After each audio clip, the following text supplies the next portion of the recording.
ஊரப்பாக்கம் ஏரியில் மூட்டை மூட்டையாக ரேஷன் அரிசியை கொட்டிய கும்பலால் பரபரப்பு. செங்கல்பட்டு மாவட்டம் நந்திவரம் கூடுவாஞ்சேரி நகராட்சிக்குட்பட்ட உதயசூரியன் நகர் பகுதியை ஒட்டியபடி ஊரப்பாக்கம் பெரிய ஏரி உள்ளது. இங்கு ஆள் நடமாட்டம் இல்லாத இப்பகுதியில் கடந்த சில தினங்களுக்கு முன்பு மர்ம கும்பல் ஒன்று 50க்கும் மேற்பட்ட ரேஷன் அரிசி மூட்டைகளை லாரியில் ஏற்றி வந்து ஆட்கள் மூலம் ஒவ்வொன்றாக தூக்கி சென்று ஏரியின் மதகு வழியாக செல்லும் களங்கள் தண்ணீரில் கொட்டியுள்ளனர். பின்னர் ரேஷன் அரிசியின் கோணிப்பைகளை ஏரிக்கரை மீது போட்டு தீ வைத்து கொளுத்தியுள்ளனர். இதனால் அப்பகுதியில் கடும் துர்நாற்றம் வீசி வருகிறது.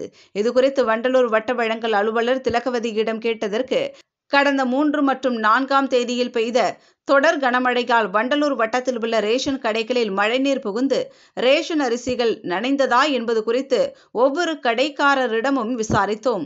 அதேபோன்று எதுவும் இல்லை என்று கூறிவிட்டனர். ஒருவேளை அப்படி ரேஷன் அரிசி மழையால் நனைந்திருந்தாலும் அந்த ரேஷன் அரிசியை அரசு அனுமதி பெற்று மண்ணில் புதைக்க வேண்டும். இதுபோன்று கொட்டக்கூடாது என்ற அரசு விதி உள்ளது.